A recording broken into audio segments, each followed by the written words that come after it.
मेरा नाम हर्षिता है। रात का समय हो रहा था। मैं इस समय अस्पताल में अपनी नाइट ड्यूटी पर थी। दरअसल हमारा ये हॉस्पिटल बहुत बड़ा था, जो कि शहर का सबसे महंगा और जाना माना हॉस्पिटल माना जाता था। हमारे इस अस्पताल में हर तरह के रोगों का इलाज किया जाता था और मैं इस अस्पताल में पिछले 5 साल से डॉक्टर थी। इस अस्पताल में रात के समय भी पेशेंट का आना जाना लगा रहता था। पूरे अस्पताल में एक मैं ही ऐसी डॉक्टर थी जो अपने मरीज के लिए इस अस्पताल में मौजूद होती थी, क्योंकि मेरा घर यहाँ से ज़्यादा दूर नहीं था। ये अस्पताल ही मेरा घर था। मैंने अपनी ड्यूटी को ही अपना सब कुछ मान रखा था। मैं थोड़ी बहुत देर के लिए अपने घर चली जाती थी और फिर वापस आ जाती थी।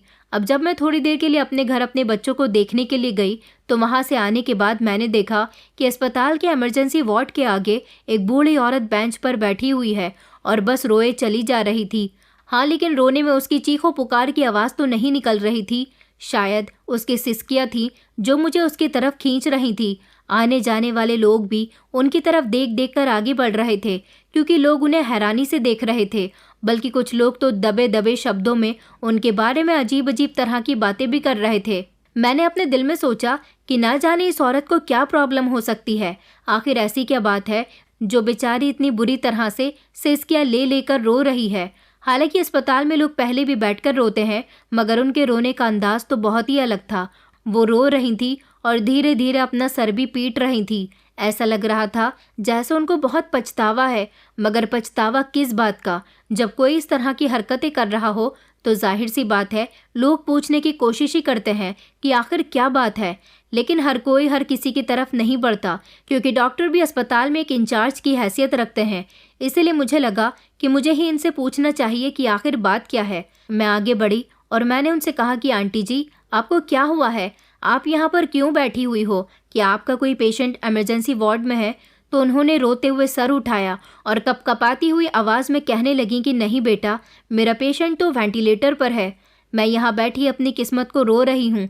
मैंने कहा कि आपको परेशान होने की ज़रूरत नहीं है, आपके पेशेंट का इलाज चल रहा होगा। क्या हुआ है आपके पेशेंट को, और पेशेंट से आपका क्या रिश्ता है? तो उन्होंने बताया कि पेशेंट मेरा बेटा है, मेरा इकलौता बेटा, जिससे मैं बहुत प्यार करती हूँ। वो ज़िंदगी और मौत के बीच झूल रहा है। मैं चाहती हूँ कि मेरे बेटे की ज़िंदगी बच जाए। मैंने कहा आप फिक्र मत करो, आपके बेटे की ज़िंदगी ज़रूर बच जाएगी। वो कहने लगी कि नहीं, मेरा बेटा नहीं बचेगा, अब सब कुछ ख़राब हो जाएगा, अब तो सब बर्बाद हो जाएगा। मैं दुनिया की वो माँ हूँ जिसने अपनी ही औलाद को इस दुनिया से भेजने का इंतज़ाम किया है। मैं उनकी बातें सुनकर हैरान रह गई कि औरत अपने बेटे के लिए इतनी परेशान थी तो ये किस तरह की बातें कर रही थी। क्या इसे अपने बेटे की फिक्र थी या फिर ये कुछ और कहने की कोशिश कर रही थी? मैं उनके बराबर में बैठ गई। मैंने उनको खामोश करवाया और उनसे पूछा कि अब आप मुझे बताइए कि क्या बात है। जब उन्होंने मुझे बताया कि बात क्या है, तो उनकी बात सुनकर तो मेरे भी कदमों तले से ज़मीन निकल गई थी। उनकी बात सुनकर मुझे इंटरेस्ट बढ़ता गया और फिर मैं तब तक उनके पास से नहीं हिली जब तक मैंने उनकी पूरी कहानी सुन नहीं ली। मेरे भी होश उड़ चुके थे, यहाँ तक कि मुझे अपने कानों पर विश्वास नहीं हो रहा था। तो अब मैं आप लोगों को इन आंटी की कहानी सुनाती हूँ जो इन्होंने मुझे बताई थी। दरअसल उस समय मैं बिल्कुल फ्री थी, इसलिए उनका दुख कम करने के लिए और उनकी कहानी सुनने के लिए उनके पास बैठ गई थी। शुरुआत में उन्होंने मुझसे यही कहा था कि मैं अपने बेटे के लिए बहुत बुरी करने वाली माँ हूँ। मैंने बहुत बुरा कर दिया, मगर मेरी बात का यकीन कीजिए कि मैंने ये सब कुछ जानबूझकर नहीं किया। अब मुझे समझ नहीं आ रहा कि क्या होगा। मेरी समझ से बाहर है कि आगे मैं क्या करूं। ये बात सुनकर मेरे दिल में एक हलचल सी मच गई कि आखिर कोई ऐसी भी क्या बात हो सकती है कि एक माँ इतनी बेचैनी से पछतावा कर रही हो। मैंने उन्हें तसल्ली दी कि आप परेशान नहीं हो, मुझे बताइए कि आखिर क्या बात है। मैं यकीनन आपकी मदद करने की कोशिश करूंगी। ये कहकर मैंने उन्हें हौसला दिया था ताकि वो मुझे अपनी बात पूरी तरह से बता सके। जब उन्होंने अपनी पूरी कहानी मुझे बतानी शुरू की तो उनकी बात सुनकर मेरी हैरानी और बढ़ गई। उन्होंने मुझे जो कुछ भी बताया उस सब ने एक लम्हे के लिए मुझे शॉक कर दिया था, जबकि मैं खामोश और एक गहरी सोच में चली गई थी। जब उनकी हालत और परेशानी ने मुझे सोचने पर मजबूर कर दिया तो मैंने उनके बारे में कुछ और ज़्यादा इन्फॉर्मेशन निकालने की कोशिश की। उन्होंने बताया कि मेरी शादी गांव में हुई थी।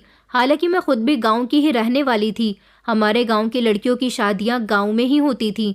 लड़कियों को दूसरे गांव में नहीं ब्याहा जाता था और ना ही उनकी शादी शहर में की जा सकती थी। जब मैं कुंवारी थी तो मेरा रिश्ता एक ऐसे इंसान के घर से आया था जो ना तो मुझे खुश रख सकता था और ना ही मेरी ख्वाहिशों को पूरी कर सकता था। मेरे घर वाले इससे मेरी शादी करवाने पर मजबूर हो गए थे क्योंकि मैं बहुत सांवले रंग की हूँ। इसलिए गांव में कोई भी मुझे अपने घर की बहू बनाने के लिए तैयार नहीं था। मगर जिस इंसान के घर से मेरे लिए रिश्ता आया था वो भले ही मुझे खुश नहीं रख सकता था। मेरे घर वालों की ये बहुत बड़ी खुशकिस्मती थी कि रिश्ते की पहल उसके घर से हुई थी। मेरे माँ बाप बहुत खुश हुए थे। हालांकि मैं इस शादी के लिए तैयार नहीं थी क्योंकि मैं उस इंसान के बारे में बहुत अच्छे से जानती थी। वो गांव का नंबर 1 हरामखोर इंसान था जो ना तो कोई काम करता था और ना ही किसी की इज्जत करना जानता था। मेरे घर वालों का कहना था कि अगर वो तुझसे शादी करना चाहता है तो तुझे खुश रखने के लिए खुद को बदल लेगा। वैसे भी जब लड़के कुंवारे होते हैं तब अपनी मनमानी करते हैं, लेकिन जब शादी हो जाती है और परिवार का बोझ उन पर पड़ने लगता है तो वो खुद ही ठीक हो जाते हैं और काम काज करने लगते हैं, जिम्मेदारियों को संभालने लगते हैं। इसीलिए परेशान मत हो और इसी लड़के से शादी कर ले। मेरे घर वाले ज़बरदस्ती मुझे इसके साथ झोंकना चाहते थे क्योंकि मैं उन पर बोझ थी ना। बस अपना बोझ हल्का करने के लिए वो मुझे ऐसे इंसान के साथ बिहाना चाहते थे। मैं तो लड़की थी, अपने बड़ों के आगे कुछ नहीं बोल सकती थी, इसीलिए खामोश रही क्योंकि हमारे गांव में रिवाज था कुंवारी लड़की अपने बड़ों के आगे अपनी कोई ख्वाहिश भी जाहिर नहीं कर सकती थी। फिलहाल मेरी उसके साथ शादी हो गई, मगर वो तो शादी के बाद भी नहीं सुधरा था। वो बिल्कुल वैसा का वैसा ही था। उससे ज़्यादा ख़राब तो उसकी माँ थी जिसने सारी ज़िंदगी मेरा जीना दुश्वार किया था, जो मुझसे घर के सारे काम करवाती थी, मुझे घर से बाहर नहीं निकलने देती थी, हमेशा अपनी बड़ी बड़ी नज़रें मुझ पर टिकाए रखती थी। अपनी सास से मैं बहुत डरती थी। औरत गांव की हो या शहर की हो, अगर उसके मन में अपना घर बसाने की लगन है तो वो अपने पति की क्या बल्कि पूरे ससुराल की बातें खामोशी से सुनती है। मैं भी ऐसा ही किया करती थी। धीरे धीरे मेरी शादी को 2 साल गुजर गए तो मेरे सर से मेरी सास का बोझ तो हल्का हो गया था, जो अब बीमार रहने लगी और फिर एक दिन उनकी मौत हो गई। मेरे पति के 2 भाई थे और दोनों ही अपने परिवारों के साथ अलग अलग रहते थे। बहनें भी थीं, उनकी भी शादियां हो चुकी थी, इसलिए अब मैं उस घर में अकेली रह गई थी। मेरा पति शराब पीता और मुझे मारता पीटता था। हम लोग गरीब थे। वो कभी कभी खेतों में काम कर लिया करता था, सिर्फ इतना ही काम करता था जिससे उसकी शराब आने का बंदोबस्त हो सके। हाँ, इतना ज़रूर था कि उन पैसों में से वो थोड़े से पैसे मुझे कभी कभार दे दिया करता था। उन पैसों से मैं अपना और इस घर का गुजारा किया करती थी। थोड़े से पैसों में गुजारा करना इतनी महंगाई के दौर में बड़ा मुश्किल काम था, लेकिन फिर भी मैंने कभी किसी से शिकायत नहीं की थी। कुछ समय गुजरा तो मेरे पति को मैं बहुत बुरी लगने लगी थी। वो हमेशा मुझे बांझ होने के ताने दिया करता था। कहता था कि मेरा एक दोस्त है जिसकी उम्र मेरे जितनी ही है, उसकी शादी मेरी शादी से 6 महीने बाद हुई थी और आज उसके पास 2 बेटियां हैं, मगर तू तो मुझे अभी तक औलाद का सुख नहीं दे सकी। एक तो तू शक्ल से भी अच्छी नहीं है, दूसरा तू मुझे जिंदगी का कोई सुख नहीं दे सकती। ऐसी औरत को अपने घर में मर्द जगह न दे तभी बेहतर रहता है। मैं अपने पति की इन बातों पर सिर्फ आंसू बहाती और उससे कुछ न कहती। अब उसके ये ताने दिन ब दिन बढ़ते चले जा रहे थे। मैं बहुत परेशान थी कि आखिर मैं करूं क्या। वक्त अपनी रफ्तार से चलता जा रहा था, मगर मेरा एक एक दिन बड़ी मुश्किल से गुजरता था, क्योंकि जब औरत पर जुल्म होता है तो वो समय उसके लिए बहुत भारी गुजरता है। वो मेरी सास के मरने के बाद तो मुझ पर और भी ज़्यादा जुल्म करता था और मैं खामोशी से सब कुछ सहती रहती थी। दिन रात उठते बैठते वो मुझे बांझ होने के ताने देता। मैं कोई बांझ तो नहीं थी, ये तो ऊपर वाले की मर्जी थी कि कब वो मेरी गोद भरता। मैं दिन रात ऊपर वाले से प्रार्थना करती रहती थी कि वो जल्द से जल्द मुझे माँ बनने का सुख दे दे, ताकि मैं अपने पति को बता सकूं कि मैं बांझ नहीं हूँ, मैं उसे पिता बनने का सुख दे सकती हूँ। लेकिन काफ़ी समय हो गया, मेरी गोद नहीं भरी थी। धीरे धीरे मेरी शादी को पूरे 8 साल गुजर गए थे और इन 8 सालों में कोई ऐसा दिन नहीं था जब मेरा पति मुझे किसी न किसी बात पर नहीं मारता था। लेकिन कहते हैं ना कि जुल्म करने वाला इंसान भी एक दिन अपने किए को भुगतता है। अब मेरे पति का भी वक्त आ गया था कि अब वो अपना हाथ रोक ले। शायद वो मेरी हिम्मत आजमा चुका था, इसीलिए अब वो बीमार रहने लगा था। उसे एक ऐसी बीमारी ने घेर लिया था जिससे उसका बचना बहुत मुश्किल था। ऊपर से वो गरीब था, अपना इलाज भी नहीं करवा सकता था। इस दौरान पता चला कि मैं उसके बच्चे की माँ बनने वाली हूँ, और जब उसने ये खबर सुनी तो उसने रोना शुरू कर दिया था। ऊपर वाले ने उसे ऐसी बीमारी दे दी थी कि शायद वो ज़्यादा दिन जिंदा नहीं रह सकता था। अब उसके हाथों में इतनी हिम्मत ही नहीं थी कि वो मुझे मार सके। उसकी ज़ुबान से बोला भी नहीं जाता था। जिस मुंह से वो मुझे कड़वी कसेली बातें सुनाता था, उसके मुंह पर जैसे अब ताला सा लग गया था। मैं बहुत खुश होती थी। मुझे अपने पति के बीमार रहने का कोई दुख नहीं था, बल्कि मैं सबसे ज़्यादा खुश इस बात से थी कि मैं माँ बनने वाली हूँ। और जब मेरे 9 महीने पूरे हुए तो मैंने एक बेटे को जन्म दिया था। बेटे की खबर सुनकर मेरे पति के शरीर में थोड़ी ताकत आई थी। वो मेरे बच्चे को गोद में लेना चाहता था, मगर नहीं ले सका, क्योंकि हमारे गांव के वैद्य जी ने उससे कह दिया था कि इस छोटे से बच्चे को तुम गोद में ना लेना, वरना तुम्हारी बीमारी से लग सकती है। बल्कि तुम्हें तो सब लोगों से बचकर रहना चाहिए, क्योंकि तुम्हारी बीमारी बहुत खतरनाक है। इस बात को सुनकर उसकी आंखों में आंसू आ गए थे। जिस बच्चे के लिए वो सारी जिंदगी मुझे बांझ समझता रहा, मुझे ताने देता रहा, आज उस बच्चे को वो खुद गोद में नहीं ले सकता था। उसके सारे जुल्मों की हदें पार हो गई थी और अब वो कुछ भी करने के काबिल नहीं रहा था। अब जब से मेरी गोद में मेरा बेटा आया था, मैंने उसका ख्याल रखना शुरू कर दिया था। मैं अपने आप को उसके साथ बिजी रखती थी। मुझे देखकर मेरा पति बिस्तर पर पड़े पड़े खुश होता रहता था। और फिर एक वक्त ऐसा भी आया कि वो इस दुनिया को छोड़कर चला गया। अब मैं और मेरा बेटा इस घर में अकेले रह गए थे। मैं अपने बेटे की परवरिश में किसी चीज़ की कमी नहीं छोड़ना चाहती थी। भले ही मैं शक्ल से सांवली थी, बदसूरत भी थी, मगर मेरे पति की शक्ल अच्छी थी। उसके बेटे ने उसके जैसे ही शक्ल पाई थी, लेकिन मैं चाहती थी कि मेरे बेटे के गुण अपने पिता जैसे ना हों।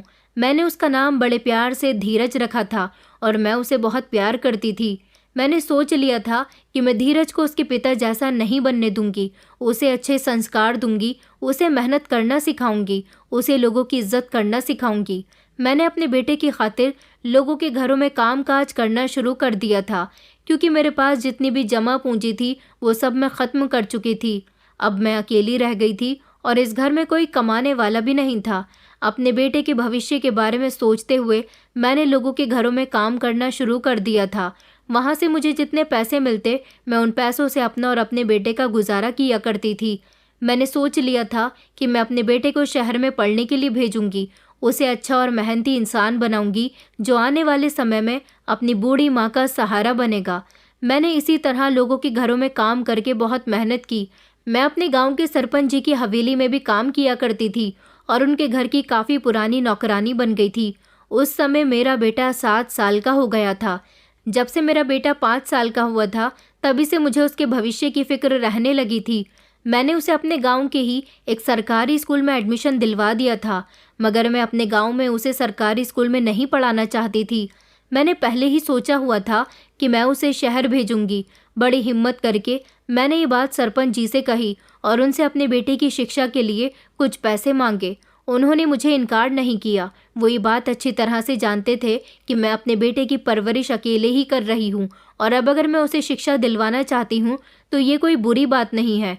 इसलिए उन्होंने मेरे बेटे का एडमिशन शहर के प्राइवेट स्कूल में करवा दिया और वो खुद ही उसका खर्चा उठा रहे थे। मगर अब मैं बीमार रहने लगी थी, लोगों के घरों में ज़्यादा काम नहीं कर सकती थी। मैं एक शरीफ औरत थी। गांव के सारे ही लोग मेरी बहुत इज्जत करते थे। मैं एक ऐसे इंसान की पत्नी थी जिसे गांव में सब लोग जानते थे। गांव वाले ये बात भी बहुत अच्छे से जानते थे कि उस इंसान के साथ मैंने ज़िंदगी बड़ी मुश्किल से गुजारी है, मगर मैंने कभी अपनी ज़बान से उफ तक नहीं किया। वो लोग मेरी हिम्मत की दाद दिया करते थे। यही वजह थी कि गांव वालों को मुझ पर बहुत तरस आता था। अब मैं ज़्यादा कामकाज करने के लायक नहीं रही थी। वैसे तो मेरी ज़्यादा उम्र नहीं हुई थी, मगर हालात और ज़िंदगी ने मुझे इतना थका दिया था और इतना परेशान कर दिया था कि मैं अपनी उम्र से ज़्यादा बड़ी लगने लगी थी। अब मेरा बेटा भी शहर में पढ़ने के लिए जा चुका था। मैं पूरी तरह से अकेली रह गई थी।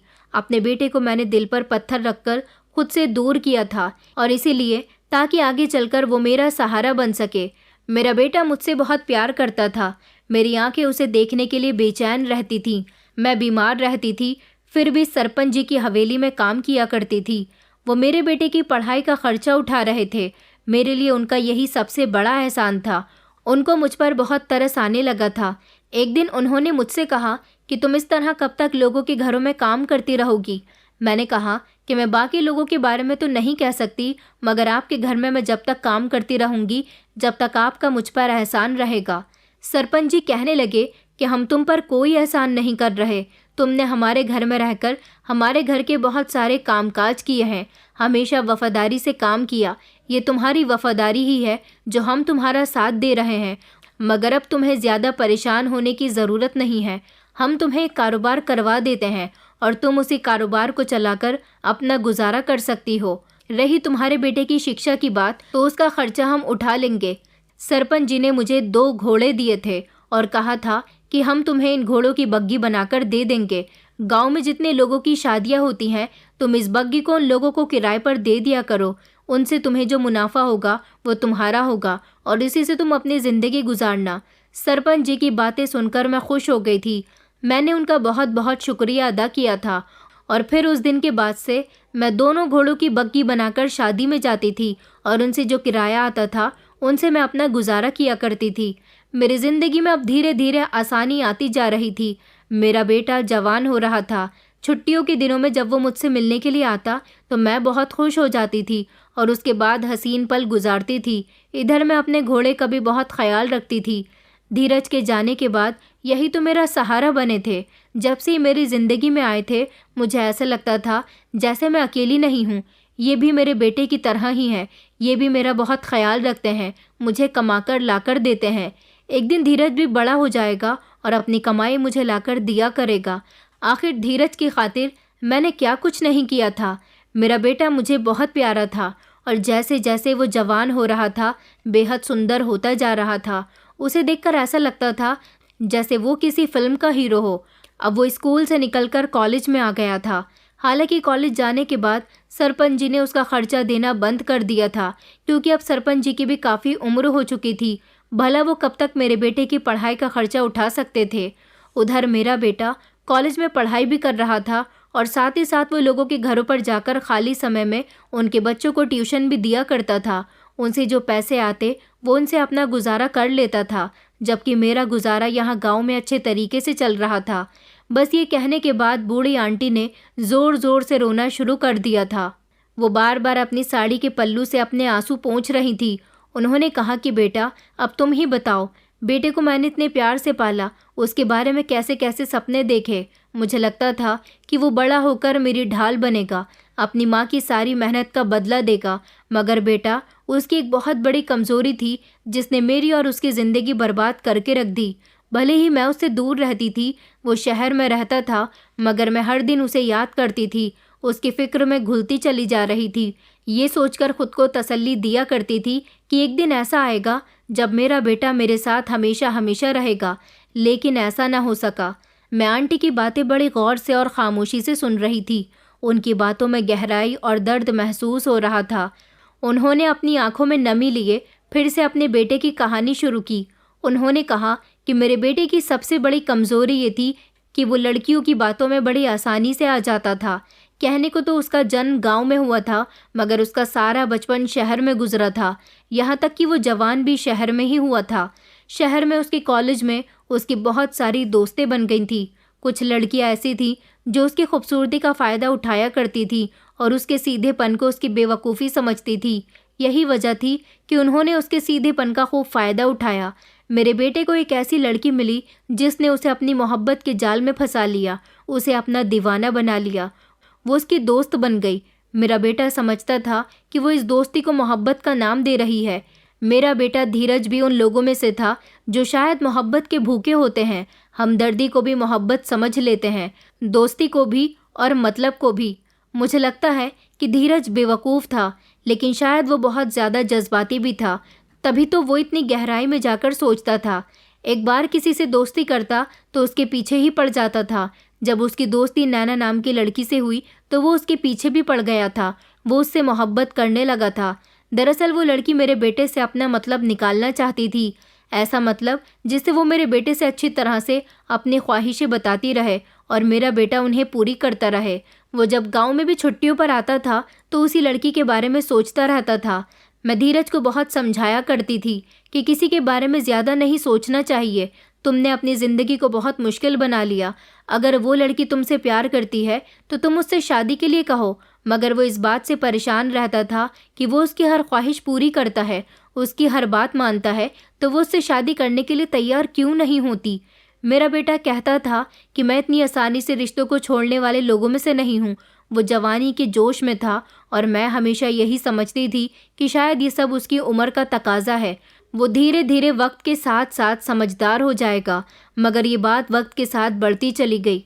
उस बूढ़ी आंटी ने मेरी तरफ देखकर कहा, बेटा, मेरा धीरज किसी के भी साथ कोई गलत संबंध नहीं बनाता, बल्कि वो तो हमेशा रिश्तों के दिली सुकून के लिए उलझा रहता था। वो लड़की जो उसे पहली बार मिली थी और वो उससे प्यार करता था, उस लड़की ने कभी उससे मोहब्बत का इजहार नहीं किया।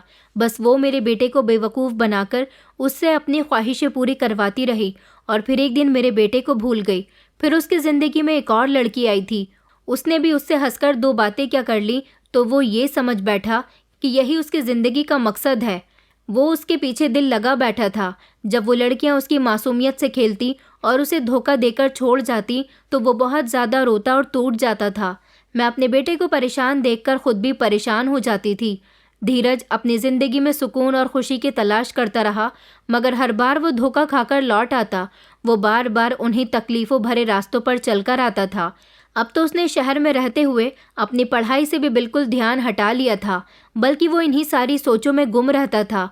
और अपने बेटे की ऐसी हालत देखकर मेरे आंसू आंखों में खटक बंद कर रह जाते थे। मैं उसके दर्द को महसूस करती थी, मगर कुछ नहीं कर सकती थी। मैंने उसे समझाने की बहुत कोशिश की थी कि दुनिया में सच्ची मोहब्बत का मिलना इतना आसान नहीं होता। वो तो मेरी बात समझने के लिए तैयार ही नहीं था। मेरे बेटे ने नौकरी करनी शुरू कर दी थी, उसकी पढ़ाई कंप्लीट हो गई थी, वो घर भी आ गया था, मगर उन लड़कियों को हमेशा याद करता रहता था जो उसकी ज़िंदगी में शामिल हुई थी। एक के बाद एक हर लड़की से वो दिल लगा बैठा था और हर उस लड़की में वो अपनी मोहब्बत तलाश करता था जो उससे हंसकर बात कर लिया करती थी। मगर आजकल तो हर कोई मतलब से बात करता है। हर बात करने वाली लड़की मेरे बेटे से कोई ना कोई अपना मतलब पूरा करवाकर उसे छोड़ देती थी और धीरज फिर अपनी नई तकलीफ के साथ मेरे पास वापस आ जाता था। अब उसकी पढ़ाई कंप्लीट हुई तो वो परमानेंट मेरे पास शिफ्ट हो गया था, मगर वो बहुत उदास रहता था और उसकी उदासी मुझसे सही नहीं जाती थी। अब वो कोई काम धंधा भी नहीं करता था। उसने अपनी सारी जवानी आंसुओं के हवाले कर दी। आंटी ने अपना चेहरा मेरी तरफ किया और कहने लगी कि बेटा, मैं तुम्हें एक बात बताऊं, मेरा बेटा वैसे तो काफ़ी सारी लड़कियों के साथ सीरियस हो गया था, मगर एक दिन उसकी ज़िंदगी में एक ऐसी लड़की आई जिसके लिए धीरज की फीलिंग्स कुछ अलग और सीरियस थी। मैंने महसूस किया कि ये लड़की मेरे बेटे के लिए ठीक साबित होगी, क्योंकि इस बार मेरे बेटे की मोहब्बत में कुछ अलग ही बात थी। उसकी नज़रों में चमक और उसके शब्दों में एक अंदाज था, उसके बिहेवियर में सीरियसनेस थी। मुझे लगा कि शायद अब उसका दिल करार पा जाएगा। उस लड़की की मुलाकात मेरे बेटे से उसकी कंपनी में हुई थी। मैंने अपने बेटे को बहुत समझाया था कि मैंने तुम्हें इतना पढ़ाया लिखाया आखिर किस लिए? क्या ये दिन देखने के लिए मैंने तुम्हें शहर भेजा था और ख़ुद से दूर किया था? उसकी ये बात समझ आ गई थी कि मैं उससे क्या कहना चाहती हूँ, इसलिए वो शहर में नौकरी ढूंढने के लिए चला गया। उसे वहाँ पर नौकरी मिल भी गई तो उसको वो लड़की उसी कंपनी में मिली थी। उसका नाम ऋतु था। उसने धीरज की ज़िंदगी में एक नई रोशनी और खुशी भर दी थी। वो लड़की उसके साथ बहुत मोहब्बत से पेश आती थी। मैंने सोचा कि शायद ये वही लड़की है जो मेरे बेटे के दिल के ज़ख्मों पर मरहम रख सकती है, उसके आंसुओं को खुशियों में बदल सकती है। ऋतु से मेरे बेटे की बहुत अच्छी दोस्ती हो गई थी, इसीलिए वो उसे हमारे गांव मुझसे मिलवाने के लिए ले आया। तो वो हमारे घर को देखकर कहने लगी, अच्छा तो ये है वो घर जिसमें मुझे रहना है। इसका मतलब कि वो मेरे बेटे से शादी करना चाहती थी, तभी हमारे घर को अपना घर कह रही थी। ऋतु से पहले भी वो एक लड़की को हमारे घर लेकर आया था जो उसकी सबसे पहली मोहब्बत थी, मगर मुझे वो लड़की कुछ ठीक नहीं लगी थी और ऋतु को तो देखकर मेरे दिल में भी उम्मीद जगी थी। लेकिन ऋतु भी एक दिन उसको छोड़कर धोखा देकर चली गई और ये धोखा उसके लिए सबसे बड़ा सदमा साबित हुआ था। इस बार वो मोहब्बत में बहुत सीरियस था, दिल से उस लड़की को एक्सेप्ट करना चाहता था। उसके ख्याल में शायद वो लड़की भी उससे मोहब्बत करती थी, मगर वो भी मेरे बेटे की मोहब्बत को अहमियत न दे सकी। आंटी की बातें सुनकर अब मेरा दिल बोझल होने लगा था।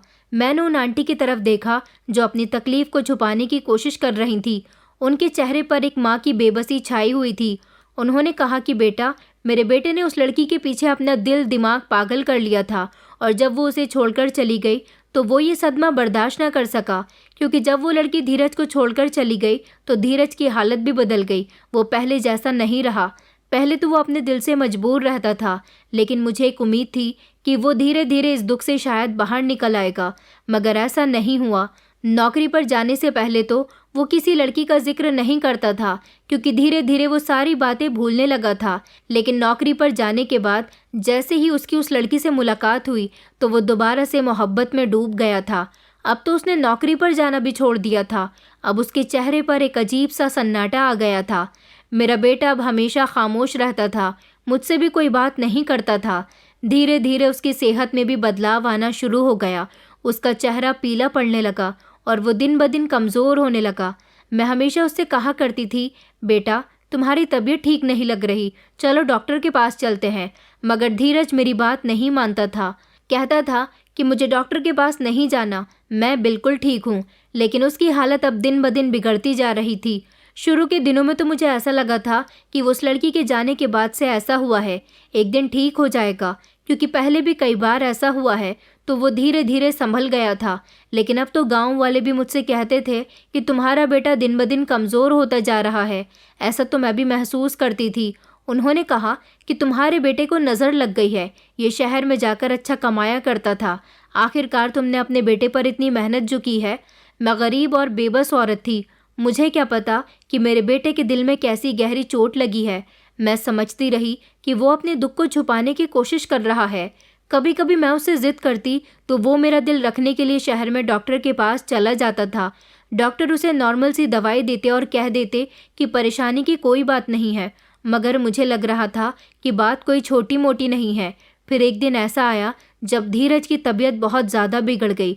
वो सारा दिन बिस्तर पर पड़ा रहा और उसने कुछ खाया भी नहीं। मैं परेशान हो गई और फ़ौरन ही उसे शहर के डॉक्टर के पास ले गई। डॉक्टर ने उसके कुछ टेस्ट लिख कर दिए और कहने लगे कि बेहतर यही होगा कि आप इसे किसी बड़े अस्पताल में दिखा दीजिए। उन्होंने एक ऐसा टेस्ट लिख कर दिया जिसका नाम मैंने पहले कभी नहीं सुना था। जब मैंने उनसे पूछा तो उन्होंने बताया कि ये कैंसर का टेस्ट है।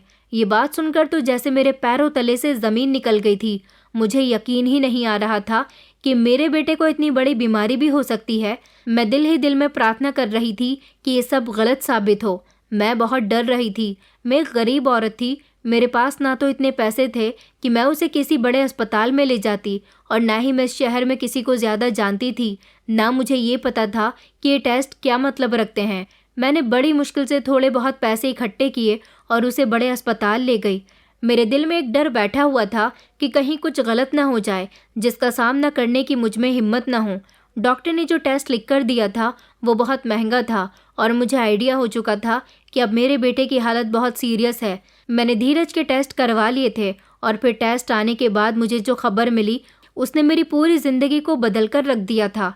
डॉक्टर ने बताया कि मेरे बेटे धीरज को कैंसर है और वो भी एक ऐसी स्टेज पर पहुंच चुका है जहां टाइम वेस्ट किए बिना इलाज शुरू करना बहुत ज़रूरी है।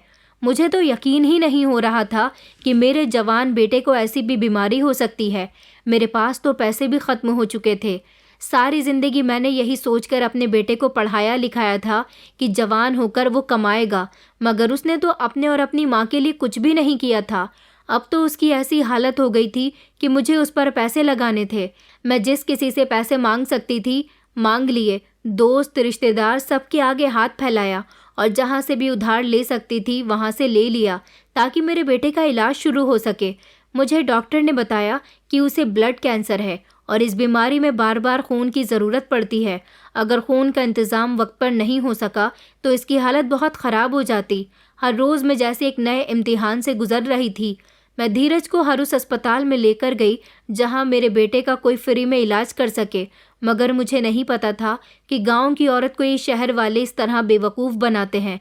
किसी ने मेरी कोई मदद नहीं की और फिर 2 दिन पहले मैं अपने बेटे को इस अस्पताल में लेकर आ गई।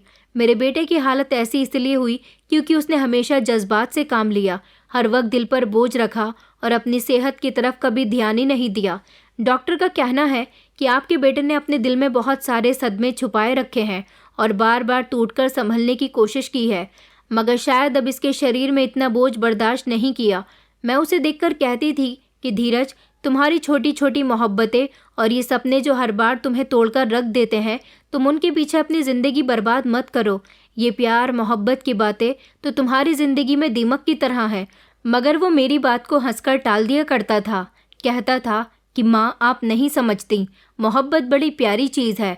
मगर आज मैं उसके बिस्तर के पास बैठी तो मुझे लगा कि वो बिल्कुल ठीक कहता था। शायद मैं ही गलत थी, लेकिन जो भी हुआ, अब उसके दिल और शरीर पर बोझ था और मेरी उम्मीदें, मेरे सपने भी उसके साथ ही जैसे बुझने लगे थे।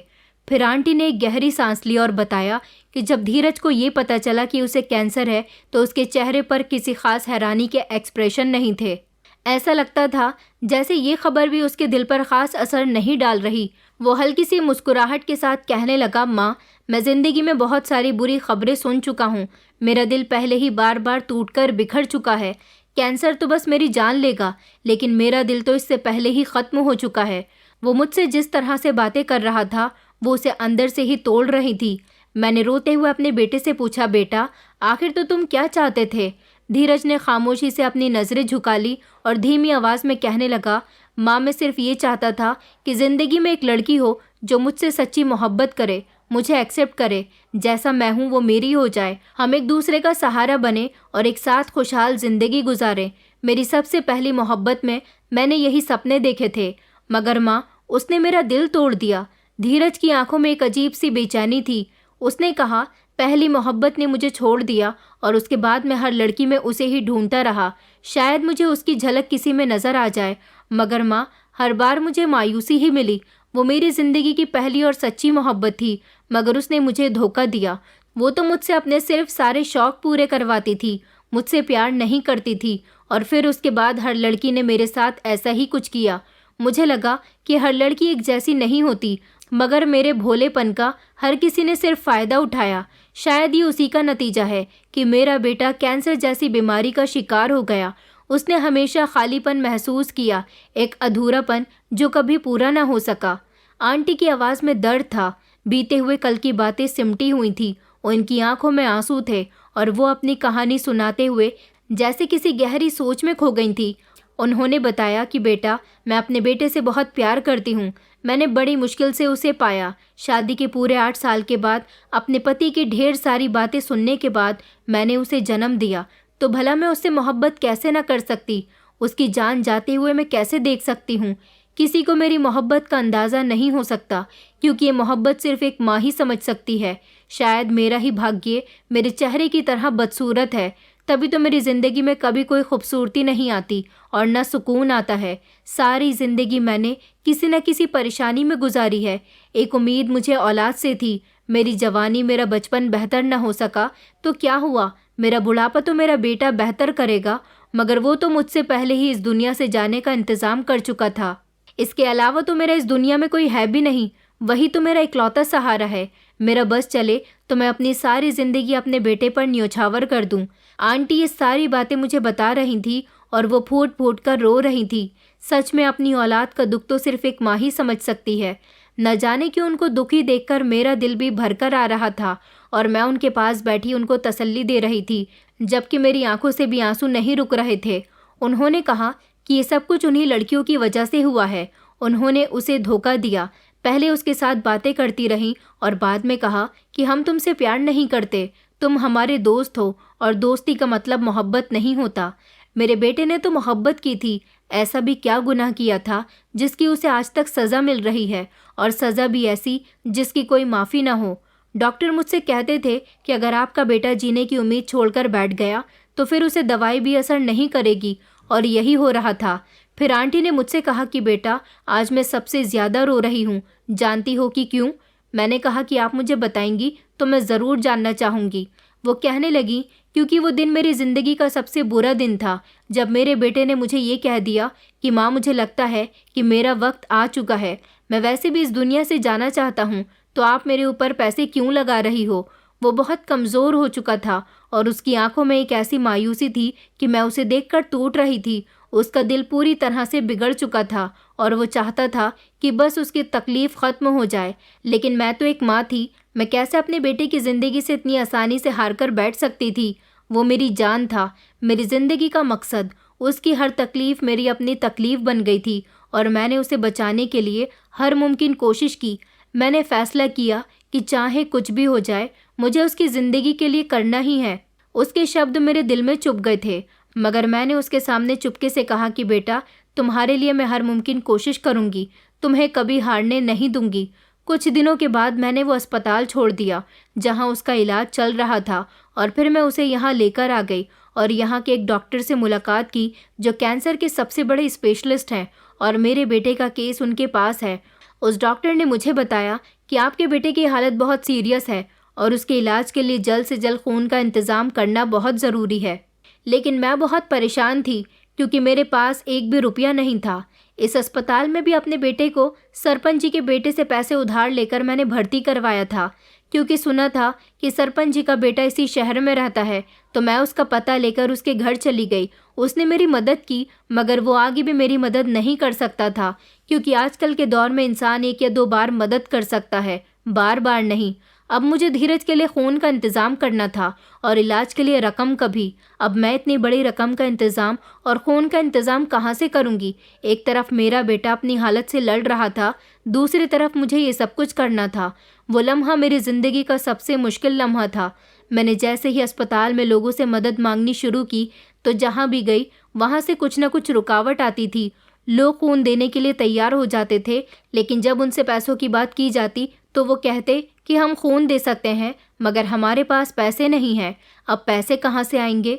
मैं हैरान हो गई थी। जब जिंदगी और मौत का सवाल हो तो क्यों सब चीज़ें पैसों के इर्द गिर्द ही घूमती रहती हैं।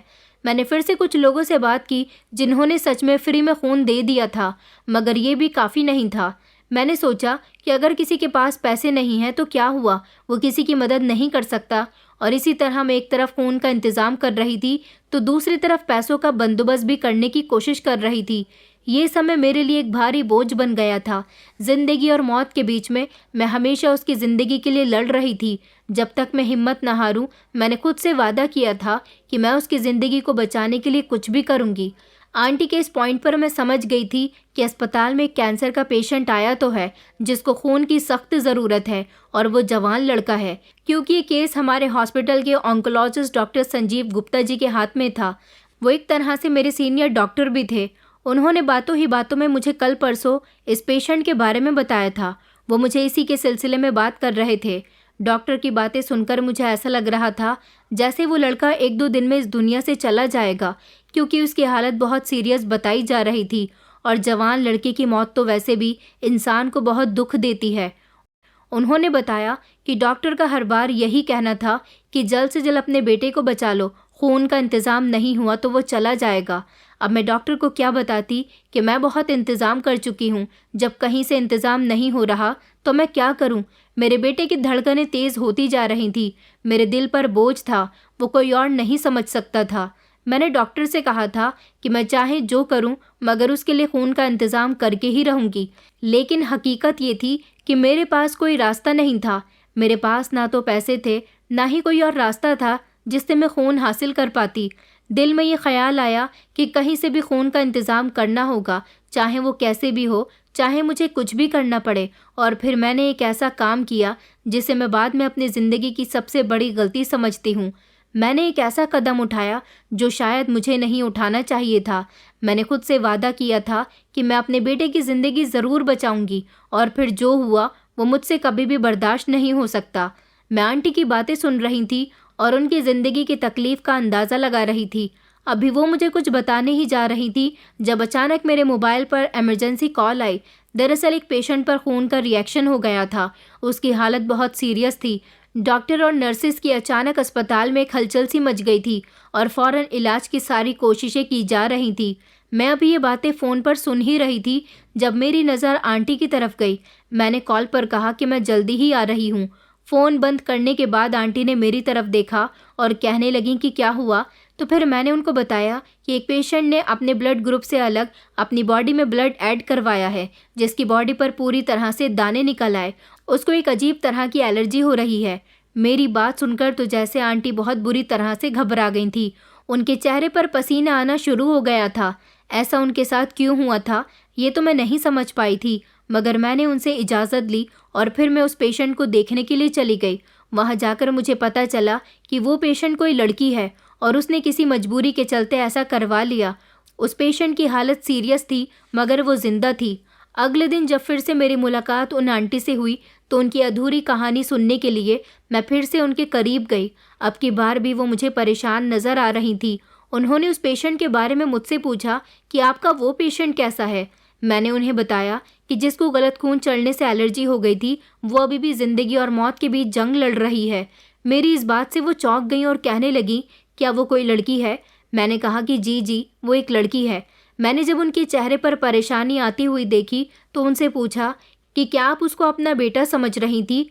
तो उन्होंने अपनी नज़र झुका ली थी। मैंने कहा कि अच्छा अब आप बताइए कि आपने अपने बेटे के साथ क्या गलत किया। वो जल्दी से अपना मुंह मेरे कान के करीब लेकर आई और कहने लगी कि मैंने अपने बेटे के लिए डॉक्टर को खून लाकर दिया था। मैंने कहा, अच्छा आपने खून का इंतज़ाम कैसे किया?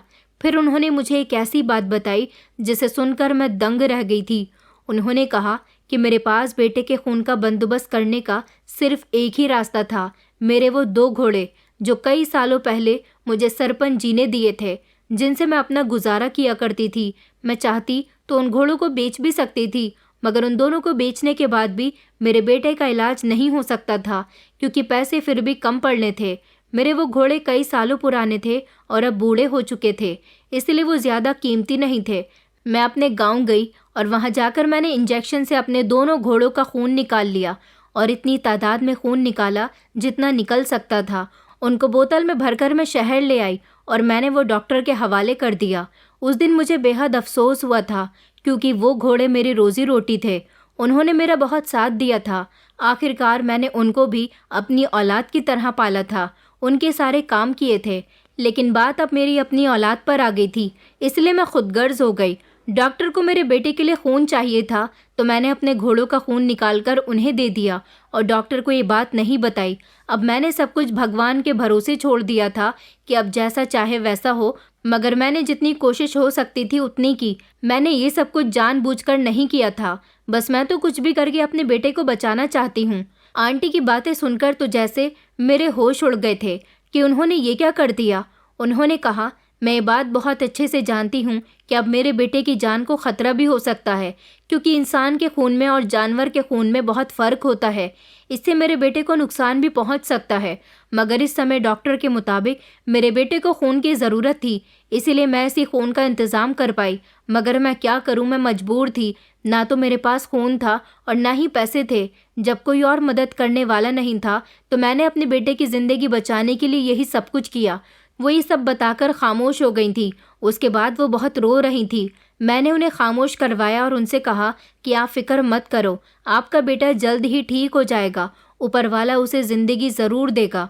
आंटी से बात करने के बाद मैं डॉक्टर संजीव गुप्ता के पास गई और मैंने उनसे धीरज का केस डिस्कस किया। डॉक्टर संजीव ने भी मुझे एक ऐसी बात बताई जिसे सुनकर मेरे होश उड़ गए थे और मुझे यकीन नहीं हो रहा था कि ऐसा भी हो सकता है। मैंने उनसे कहा कि पेशेंट की माँ जो खून लेकर आई है वो किसी इंसान का नहीं बल्कि घोड़े का खून है। मेरी बात सुनकर डॉक्टर संजीव गुप्ता ज़ोर ज़ोर से हंसने लगे और कहने लगे, तुम सच में पागल हो गई हो हर्षिता। किसी पेशेंट का रिश्तेदार भला उसके लिए जानवर का खून क्यों लेकर आएगा, और फिर खून लाने वाला इंसान कोई और नहीं बल्कि पेशेंट की माँ हो। माँ तो कभी भी अपने बेटे के साथ ऐसा नहीं कर सकती। मैंने कहा, सर अगर वो माँ मजबूर हो और मजबूरी में ये काम करे तो? उन्होंने कहा, हाँ ऐसा हो सकता है, मगर इस पेशेंट की माँ ने हमें इंसान का ही खून लाकर दिया था और वो खून उनके बेटे के ही ब्लड ग्रुप का था। दरअसल पेशेंट को खून की ज़रूरत थी और फिर उसका खून ऐसा खून था जो बहुत महंगा मिलता है। उसका खून AB नेगेटिव था और ऐसा खून 10% लोगों में पाया जाता है। हमने उस पेशेंट को कल रात ही वो खून चढ़ाया है। वो पेशेंट अभी तक जिंदा है, उसे किसी तरह की कोई परेशानी नहीं है। और अगर मैं मान भी लूँ कि वो घोड़े का खून था तो हम आंखें बंद करके तो किसी पेशेंट को खून नहीं चढ़ाते। हमने पेशेंट को खून सारे टेस्ट करने के बाद ही चढ़ाया है। डॉक्टर की बातें सुनकर मैं दंग रह गई थी। क्या आंटी मुझसे झूठ बोल रही थी या फिर कोई और बात थी? नहीं, वो मुझसे झूठ नहीं बोल सकती।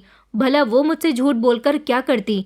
इस समय उसका बेटा जिंदगी और मौत की जंग लड़ रहा था और ऐसे समय में वो मुझे कोई झूठी बात तो नहीं बताएगी। फिलहाल मैंने डॉक्टर संजीव गुप्ता से कहा था कि सर आप कुछ भी करके इस लड़के को बचाइए। इसकी माँ बहुत लाचार है, बहुत गरीब है, अपने बेटे से बहुत प्यार करती है। मैं इसकी पूरी कहानी जानती हूँ। अगर आपको किसी चीज़ की कमी होती है तो आप मुझे बताइए, मुझसे जितना हो सकेगा मैं उसके लिए करने के लिए तैयार हूँ। डॉक्टर संजीव गुप्ता ने मुझे भरोसा दिलाया था कि वो इस लड़के का इलाज करेंगे, क्योंकि वो मुझे बहुत अच्छी तरह से जानते थे। और फिर धीरे धीरे धीरज का इलाज होना शुरू हो गया था।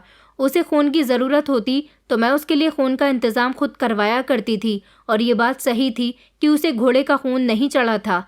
दरअसल उस दिन हुआ कुछ ऐसा था कि जब आंटी अपने घोड़े का खून निकालकर बोतल में लेकर आईं और उन्होंने वो खून रिसेप्शन पर जमा करवाया, तो उस समय एक और पेशेंट का रिश्तेदार AB नेगेटिव ब्लड ग्रुप बोतल में लेकर आया था, और इस समय वो ब्लड एक्सचेंज हो गया।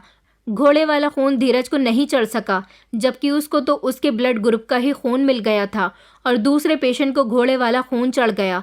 मगर हैरानी वाली बात ये थी कि वो पेशेंट भी जिंदा बच गया। जिंदगी और मौत तो ऊपर वाले के हाथ में है। हमसे जितना हो सके हमें अपनी सलामती के लिए दुआएं ऊपर वाले से करनी चाहिए। मौत तो जिसको जिस समय पर आनी है उसी समय पर आकर रहेगी। आज इस बात को 1 महीना गुजर गया।